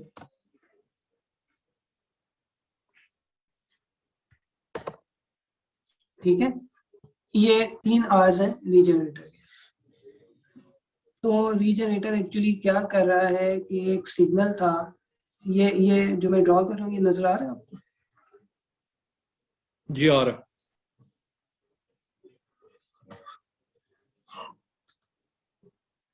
ये इसकी सेंटर फ्रीक्वेंसी थी, ये इसका एम्पलीट्यूड था, ठीक है। अब ये एक सिग्नल था, ठीक है, ये ट्रेवल करना स्टार्ट हुआ, फाइबर के पे गया, फाइबर पे डिस्पर्शन भी आई, सब कुछ आया, उसे बड़ी मार खा खू के जो है ना सिग्नल जब आगे पहुंचा ना, बहुत आगे जब पहुंच गया तो वो सिग्नल साहब हमारे इस तरह के कुछ हो गए, ये हो गया। उस सिग्नल को पहचानना जो है ना वो मुश्किल हो गया, ठीक है। तो ये अब अगर इसी सिग्नल को आप एम्पलीफायर में दे दोगे, ठीक है, एम्पलीफायर की इनपुट में दे दोगे तो वो यही सिग्नल को बढ़ा चढ़ा के इसी टेढ़े मेढ़े को जो है ना वो आगे भेज देगा, ठीक है, सही हो गया। लेकिन रीजनरेटर क्या करेगा, इस सिग्नल को रीशेप करेगा, ठीक है, रीटाइम करेगा और मतलब उसके जो टाइम है वो भी इधर कर देगा, सेंटर फ्रीक्वेंसी उसकी एडजस्ट कर लेगा और बिल्कुल जो नया नकोर जिस तरह से हमारा सिग्नल था ना, उस तरह से वो सिग्नल दोबारा बन जाएगा।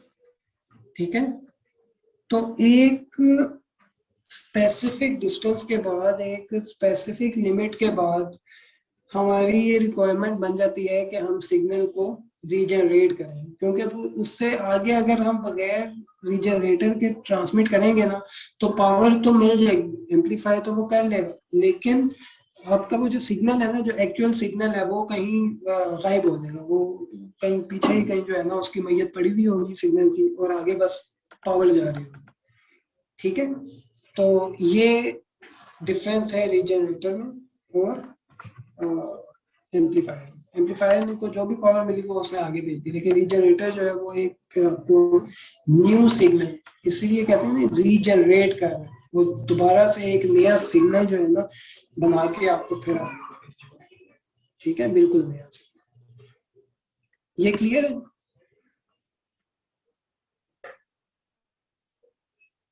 जी ओके हो गया sir.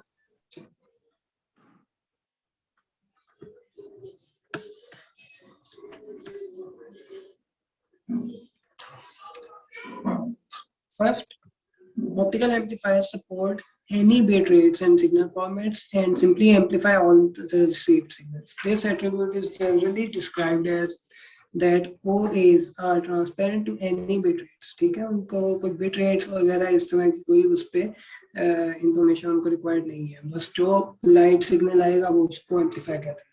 Second, optical amplifiers not only support the amplification of a single channel wavelength, ठीक है, वो पूरे स्पेक्ट्रम को, जो मेन आपका जो मेन कैरियर सिग्नल होगा ना, जो मेन लाइट सिग्नल होगा उसको एम्पलीफाई करेंगे, which is similar to a regenerator, but also support optical signal amplification within a specific wavelength range. ठीक है, जो ऑप्टिकल सिग्नल एम्पलीफिकेशन है वो एक स्पेसिफिक रेंज में वो उसको एम्पलीफाई कर रहे होते हैं। ठीक है, अब ये स्पेसिफिक रेंज की का क्या मतलब है? स्पेसिफिक रेंज का मतलब ये है कि जैसे अब ईडीएफए की हम जब बात करेंगे ना, तो ईडीएफए में आपका सिग्नल, जो मेन सिग्नल होता है, जो वेवलेंथ्स होती हैं वो तो एम्पलीफाई हो जाती है, लेकिन जो सुपरवाइजरी चैनल है ना वो नहीं आपका एम्पलीफाई हो रहा होता है। ठीक है, क्यों? क्योंकि वो उसके बैंड में नहीं आ रहा होता, उसकी रेंज में नहीं आ रहा होता। ठीक हो गया जी?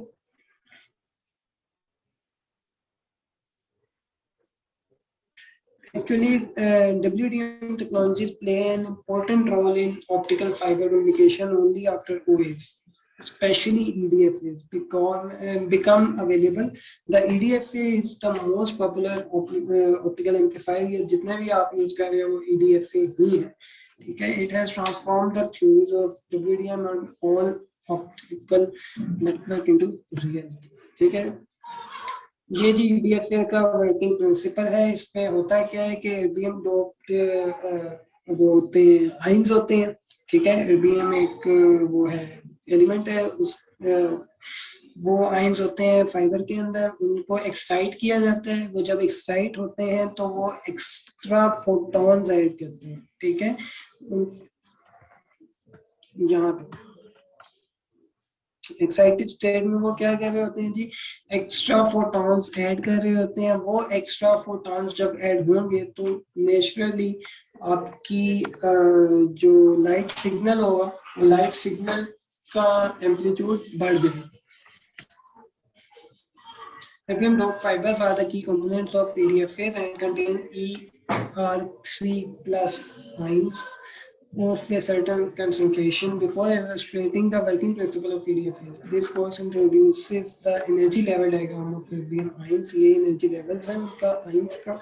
ठीक है जी, the outer shell electrons of an erbium ion occupy 3 energy levels, E1, E2 and E3.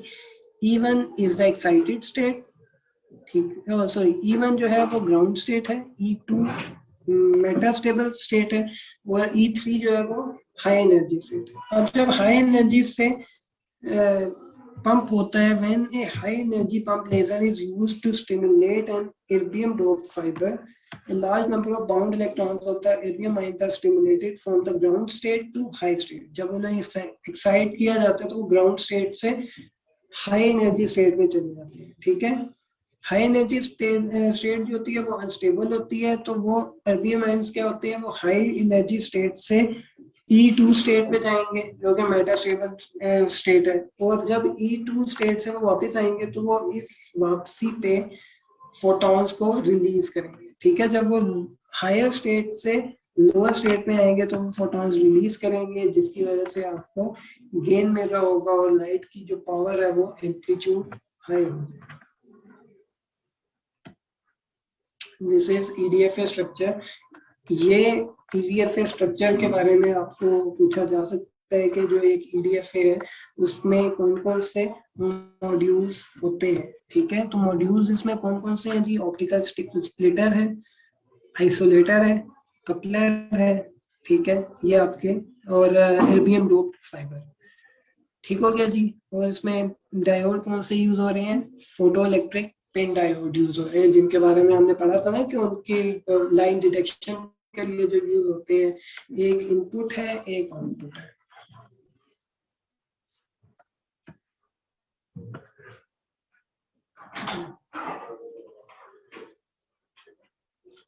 अब इसमें एर्बियम डोप्ड फाइबर क्या कर रही है, यही मोस्ट इम्पोर्टेंट पार्ट है कि आपके वो जो 3 स्टेट्स थी, एक्साइटेड स्टेट, ग्राउंड स्टेट और मेटास्टेबल स्टेट, वो सारी इस फाइबर की थी। इस फाइबर के थ्रू ऑप्टिकल सिग्नल पास होगा और उसके अंदर फोटॉन्स ऐड होंगे जो कि रिस्पॉन्सिबल है उसके एम्पलीट्यूड को बढ़ाने के लिए। आइसोलेटर क्या कर रहा है, one isolator is configured with 4 erbium doped fibre, जो रिसीविंग एंड पे आपका आइसोलेटर है, एंड अनदर इज कॉन्फ़िगर्ड जो के ऑप्टिकल आउटपुट एंड के ऊपर लोकेटेड।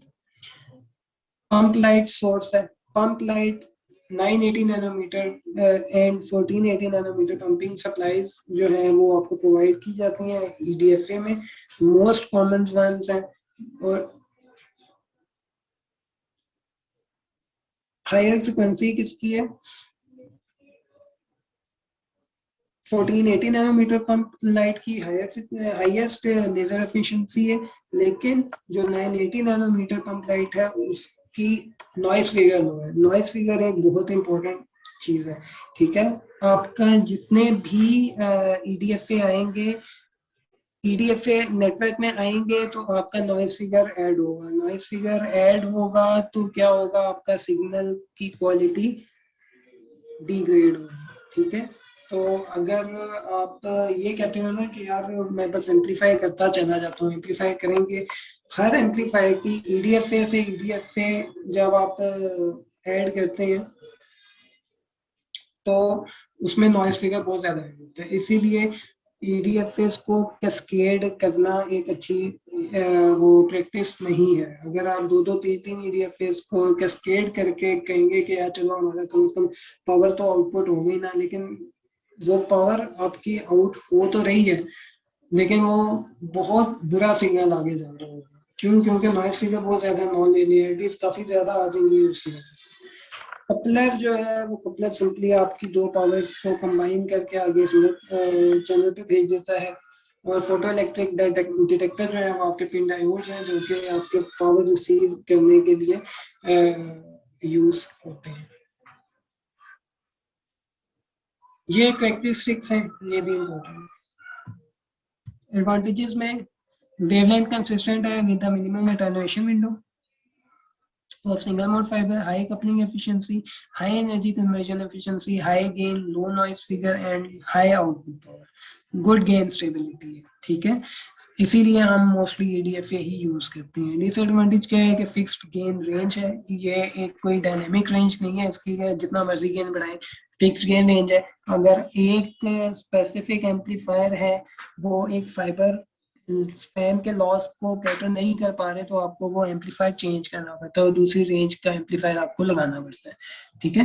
गेन अनफ्लैटनेस है, जो गेन फ्लैटनेस का कंसेप्ट है ना कि सारे जो आपके लैम्डास हैं वो सेम वेवलेंथ सेम एम्पलीट्यूड के ऊपर आपके ट्रांसमिट होने चाहिए, ठीक है। तो ये अब इसमें गेन एंड फ्लैटनेस का क्या मतलब है कि डिफरेंट स्पेक्ट्रम्स को वो डिफरेंट गेन दे रहा होगा, ठीक है। थोड़ी बहुत नॉनलिनियरिटी आ रही होगी कि किसी स्पेक्ट्रम पे ज्यादा गेन आपका अप्लाई हो रहा होगा, किसी स्पेक्ट्रम पे कम गेन अप्लाई हो रहा होगा, सही है। तो उसकी वजह से गेन फ्लैटनेस जो आपकी ऊपर नीचे हो सकती है।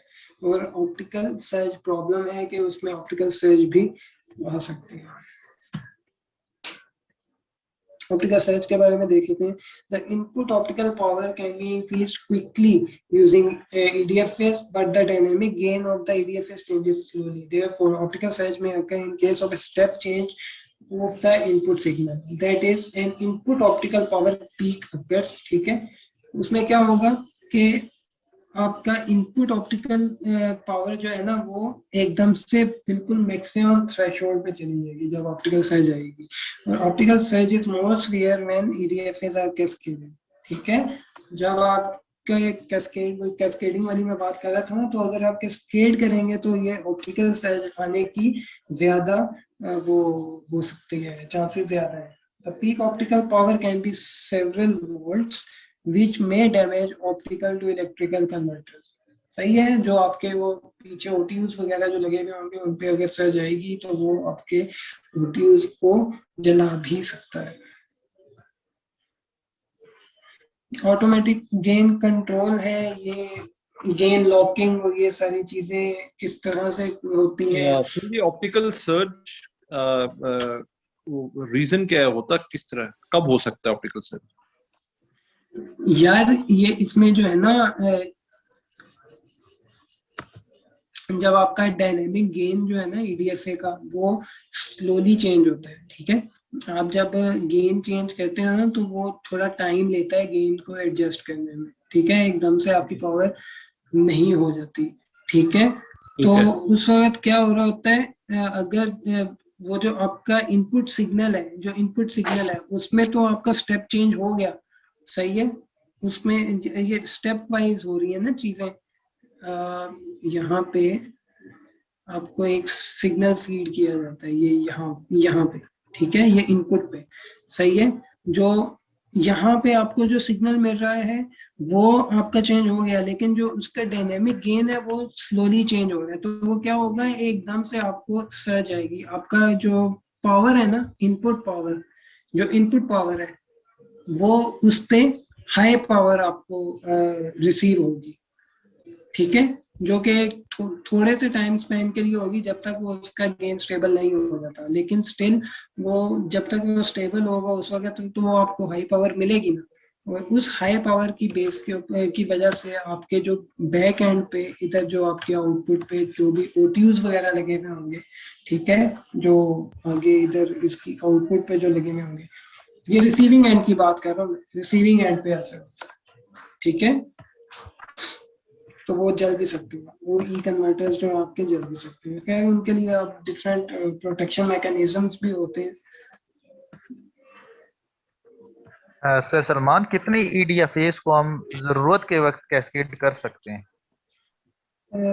2 को कर सकते हैं आप, बिल्कुल कर सकते हैं, लेकिन उसमें ट्रेड ऑफ लाजमी ये होगा कि आपकी OSIR डिग्रेड होगी। ओके, ठीक है। ठीक है, कि अगर आप 2 EDFA को कैस्केड करके इतना आपका काम चल रहा है कि चलो यार हमारा लिंक ओके है तो ठीक है, फाइन। लेकिन अगर आप ऐसा करेंगे कि 2 EDFA आपने कैस्केड किए और आपके फर्ज करें 10 लैम्डास थे, सही है, तो कैस्केड करके पावर तो ज्यादा हो जाएगी, लेकिन 10 में से 5 लैम्डा ही आपके बैठ गए तो फिर फायदा हमने कैस्केड करने का, सही हो गया। अच्छा सर, हम मेन सिग्नल के लिए हम एम्पलीफायर्स यूज करते हैं, EDFAs यूज करते हैं, तो सुपरवाइजरी चैनल के लिए एम्पलीफायर्स क्यों नहीं यूज किए? वो कैसे ट्रेवल करता है विदाउट एम्पलीफिकेशन? ये सुपरवाइजरी चैनल की एक तो सेंसिटिविटी जो है ना वो काफी हाई होती है, ठीक है। हाँ, सुपरवाइजरी चैनल की जो सेंसिटिविटी है ना, इट्स लाइक वैसे यहाँ पे -48 लिखी हुई थी, लेकिन -42 -43 तक तो मैंने चेक किया होती है, ठीक है। लेकिन अब उसमें ये है कि अब आपका अगर सिग्नल ही सॉरी फाइबर ही इतनी ज्यादा डिग्रेडेड है, ठीक है, कि -43 तक भी नहीं पावर आ रही, वो उससे भी कम हो गई है, ठीक है, तो उसके लिए फिर ना आपने आगे अल्टीमेटली एक ना रैमन एम्पलीफायर लगाया हुआ है, ठीक है। जब ठीक है। इतना डिग्रेडेड सिग्नल होता है ना तो रैमन एम्पलीफायर लगाते हैं। रैमन एम्पलीफायर आपके सुपरवाइजरी को भी कर देता है, एम्पलीफाई कर देता है, ठीक हो गया, ओके हो गया। ठीक है। तो जब आप रैमन एम्पलीफायर को करेंगे ना तो वो आपके सुपरवाइजरी सिग्नल को भी एम्पलीफाई उसमें नॉर्मली अगर ज्यादा डिग्रेडेशन आ जाए तो ओएसी पे इन पावर लो भी आना शुरू हो जाती है। एग्जैक्टली। मेरा ख्याल है -48 पे आती है, लेकिन अगर उसका लेकिन वैसे कोई सोल्यूशन नहीं है जब तक आप फाइबर की डिग्रेडेशन नहीं खत्म करते। हाँ, अल्टीमेट सॉल्यूशन तो यही है कि फाइबर ठीक करें। फाइबर ठीक होगी तो हमारी जिंदगी आसान होगी, नहीं तो हम इसी चीजों में ही खेलते रहेंगे। ठीक है जी, ऑटोमेटिक गेन कंट्रोल का हम छोड़ देते हैं। अच्छा, ये अब आ गया हमारा रैमन एम्पलीफायर।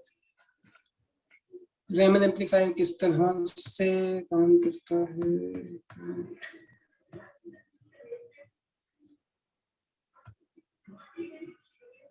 जी रहमान, अगर OSNR इतनी डिग्रेड हो गई है कि आगे वो नहीं जा सकता तो बीच में आपको एक रीजनरेटर लगाना पड़ेगा, ठीक है। अब इसमें रैमन स्कैटरिंग एक प्रोसेस है, ठीक है। इसमें दो तरह की लेजर्स होती है, एक मेन लेजर होगी और एक पंप लेजर होगी, ठीक है।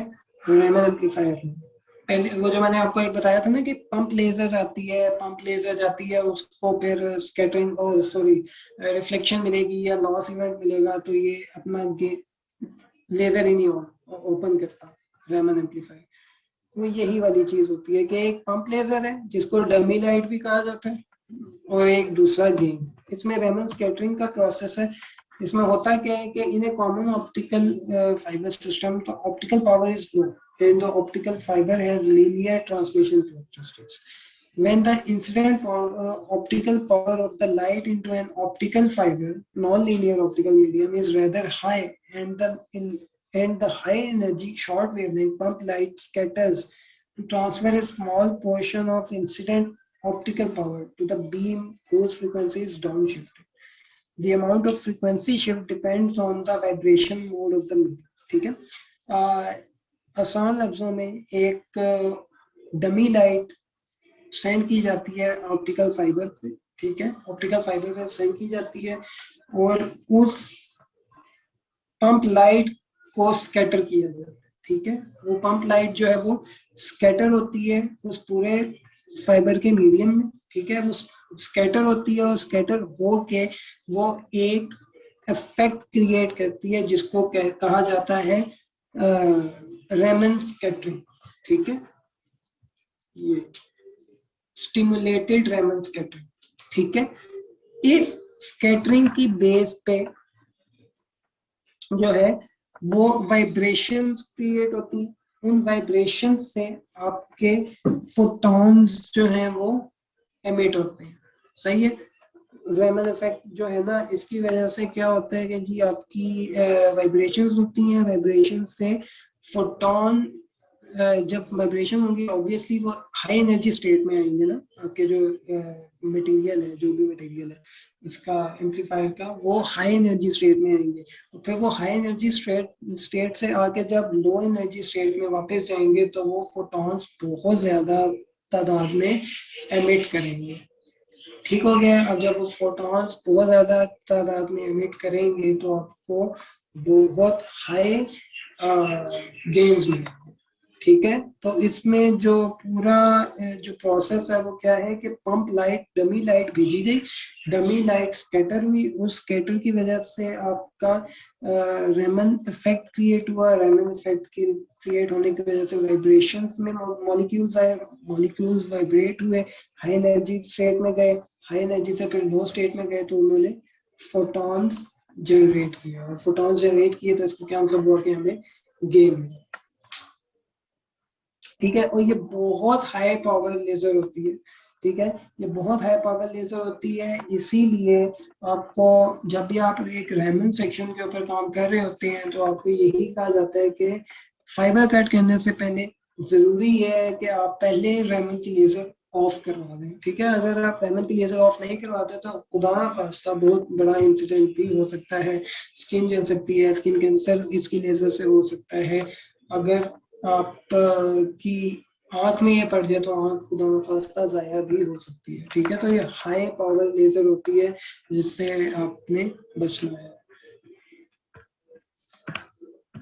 और अगर इन केस खुदा ना खास्ता आप इसको ऑफ नहीं करते और फाइबर कट कोई कर देता है बिल्कुल करीब से, तो आपका इक्विपमेंट जो है वो बैक पंप लेजर होगी, क्योंकि तो वो बैक पंप लेजर जो है वो आपके इक्विपमेंट पे भी जा सकती है रिफ्लेक्ट होके, और आपका रेमन एम्पलीफायर भी डैमेज हो सकता है। आपका पूरा इक्विपमेंट जो है, पीछे वाले जो एम्पलीफायर्स हैं जहाँ पे आपकी फाइबर्स जा रही हैं वो भी सारी जा सकती हैं, खराब हो सकती है। इसके एडवांटेजेस क्या है? फ्लेक्सिबल गेन रेंज है, सिंपल स्ट्रक्चर है, use of the non linear effector, ठीक है। ये नॉन फाइबर की जो नॉन लीनियरिटी है ना, उसी को यूज करते हुए, वो जो स्कैटरिंग है ना, ये नॉन लीनियर इफेक्टर, तो उसी को यूज करते हुए जो है गेन प्रोड्यूस कर रही होती है। और इसका जो नॉइज है, सबसे बड़ी चीज जो है वो इसका नॉइज फिगर कम है। That's why we use Raman laser, Raman amplifier और हाई डिस्टेंस सेक्शंस। डिसएडवांटेजेस में हाई पंप पावर है, लो एनर्जी कन्वर्जन एफिशिएंसी है और हाई कॉस्ट है। एक तो ये कॉस्टली बहुत ज्यादा होता है, दूसरा हाई पंप पावर है जिसकी वजह से लेजर हैजर्ड्स है, और लो एनर्जी कन्वर्जन एफिशिएंसी है। इसके अलावा इसका जो मेन डिसएडवांटेज है वो यही है कि इसकी ONM बहुत मुश्किल है। ये अगर आपकी फाइबर ठीक नहीं होगी, जो कि पाकिस्तान में केसेस हैं कि आप लोगों के काफी सेक्शंस में फाइबर ऐसी हैं कि बहुत बुरी हैं, उस पर रेमन चल नहीं है, ठीक है, चल ही नहीं सकता। तो या तो फाइबर इतनी आइडियल कर दें कि रेमन चल जाए, या फिर ये है कि फिर बीच में आप एक OLE लगा दें ADF, ठीक है। ये अच्छा इसकी सर, एक थ्योरी। क्वेश्चन है सलमान भाई, हाँ जी। ये जो बैक पंप वाले रामन और फ्रंट वाला जो है, एक फ्रंट वाला फॉरवर्ड रेमन, फॉरवर्ड, हाँ फॉरवर्ड और बैकवर्ड, ये इसमें क्या डिफरेंस है या इसमें कोई फर्क नहीं है? अगर आप कहीं किसी भी जगह पे लगा, सेम रोपा की बात कर रहे हैं ना, जो रोपा वाले सेक्शन नहीं कुछ बैकवर्ड पंप होते हैं वो रिसीव साइड पे लगते हैं जिस तरह, और अगर फॉरवर्ड है तो वो ट्रांस साइड पे लगेंगे, इससे भी ट्रांसमिट साइड पे फॉरवर्ड रेमन और रेमन बैकवर्ड रेमन जो है ना, वो बस उनकी पोजीशन डिफरेंट होती है, मैकेनिज्म दोनों का सेम। अच्छा, इसके अलावा कोई फर्क नहीं है? इसके अलावा ठीक है। वो जो फॉरवर्ड रेमन है वो ट्रांसमिट एंड पे लग रहा होता है, वो बैकवर्ड रेमन जो है वो रिसीविंग एंड पे लग रहा है। और EDFA और रामन का जो एप्लीकेशन है कि कहाँ पे EDFA लगेंगे कहाँ पे रामन लगेंगे, वो मेन उनका क्या ट्रेड ऑफ है? ये मेन EDFA देखें, जनरली आपने EDFA यूज करना, ठीक है। जहां पे आपको ऐसे है कि आपको ऐसा एम्पलीफायर चाहिए कि वो हाई गेन प्रोवाइड करे, ठीक है, और लो नॉइज, ठीक है, वहां पे आप रेमन यूज करोगे। जहां ज्यादा नॉइज आपका किन सेक्शंस में आएगा? जो हाई डिस्टेंस के सेक्शंस होंगे, ठीक है। जो हाई डिस्टेंस है 100 एंड अबव किलोमीटर वाले, उन पे आप कौन सा यूज कर रहे होगे? रेमन यूज कर रहे होगे। या ऐसे सेक्शंस जिनके डिस्टेंस तो कम है लेकिन उनका लॉस बहुत ज्यादा है, वहां पे भी आप रेमन ही यूज कर रहे होगे। अब जैसे लाहौर से गुजरांवाला का सेक्शन है, लाहौर से गुजरांवाला का सेक्शन कोई मेरे ख्याल से 70-75 किलोमीटर का होगा। कितना असलम यार, कितना है? आतिफ वगैरह बैठे हुए हैं यहाँ पे, नमान, तकरीबन इतना ही होगा। जी सर, चेक करके बताता हूँ। नहीं, तकरीबन मेरे ख्याल से कोई 70-75 किलोमीटर का है ये डिस्टेंस, ठीक है। सर तो लेकिन इसमें जो लॉस है वो काफी ज्यादा, तो उसमें हमें फिर रेमन यूज करना पड़ता है लाहौर से गुजरांवाला के सेक्शन में।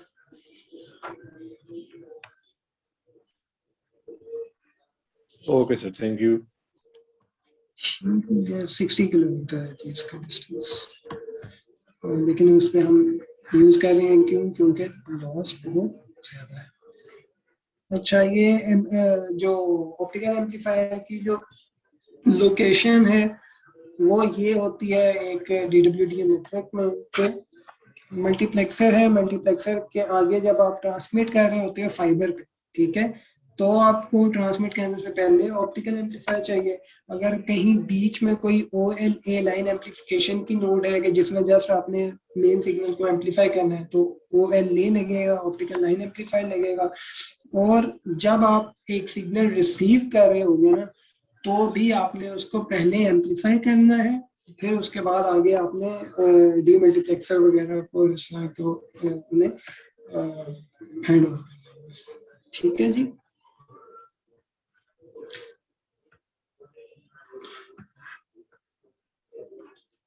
आई थिंक यहाँ से हम ना कल कंटिन्यू करते हैं, ठीक है? Okay sir. ठीक हो गया? कोई किसी का कोई क्वेश्चन हो, कुछ पूछना चाहते हो? ये फाइल आप कल शेयर करेंगे, ये जो ये करंट फाइल, हाँ, ये मेन सारा जो है ना डेटा मैं आपको कल इंशाल्लाह शेयर करूंगा। सर सलमान, आपने कहा था कि DCM के अंदर भी जितनी सेगमेंट की लेंथ होती है उतनी फाइबर उसकी होती है, वो उसकी इनवर्स जरूर होती है, लेकिन उससे कोई सेगमेंट की लेंथ पे इफेक्ट नहीं होता। एक 40 किलोमीटर का सेगमेंट है हमारा, तो अंदर 40 किलोमीटर का हमने DCM यूज किया हुआ है, और उसके अंदर ही 40 किलोमीटर की फाइबर मजीद है, तो उस पर लेंथ पे कोई इशू नहीं होता उससे? नहीं नहीं नहीं, उसका एक इंसर्शन लॉस होता है। जितनी अच्छा। लेंथ का DCM होगा ना, जी हाँ। उतनी ही मतलब उसका एक इंसर्शन लॉस उसमें एडेड होता है, ठीक है, लेकिन with negative dispersion coefficient. Negative. तो DCUs में भी यही होता है? जी जी, बिल्कुल सही। ओके। यार नमान SDH की लैब आपको दिखा देंगे, अभी तो टाइम नहीं है, लेकिन दिखा देंगे यार, मैं खुद आके आपको दिखा दूंगा, सही है? और सर सिंगल मोड फाइबर के अंदर जो ट्रांसमिशन होती है वो जिगजैग की होती है, वो लीनियर फॉर्म में होती है? एक ऊपर आपने लीनियर, डायग्राम थी, अच्छा वो उसमें स्ट्रेट, लीनियर होती है। Straight line. अच्छा, तो उसमें वो जो फिनोमेना है रिफ्लेक्शन या रिफ्लेक्शन का, वो फिनोमेना वहाँ फॉल करता है फिर? वो बिल्कुल फॉल करता है। देखें, अब लाइट है, सही है, जी हाँ। वो या तो आपकी क्रॉस उसमें रही है ना, उसके X कंपोनेंट भी है और उसका Y कंपोनेंट भी है, ठीक है, ठीक लेकिन है। अब इसमें सीन इस तरह से है कि आपकी फाइबर जो है वो तो बिल्कुल सीधी नहीं है ना, उसमें बेंड है और इस तरह की जी हाँ। चीजें होती ठीक हैं, है। ठीक ठीक है। है, जिसकी वजह से आप अगर शार्प बैंड आ जाता है तो आपको अक्सर आप फाइबर टीम को जब कम्युनिकेट कर रहे होते हैं कि यार यहाँ पे ना लॉस आ गया है, जी इस हाँ। कहीं जी लॉस आ बिल्कुल। गया फाइबर में, ठीक है। तो वो आपको फिर बता रहे होते हैं कि यार यहाँ पे ना बैंड था, ठीक है। सही है, तो वो फाइबर बैंड की वजह से जो है ना वो आपको लॉस आता है, जो जिसकी वजह से वो ठीक है।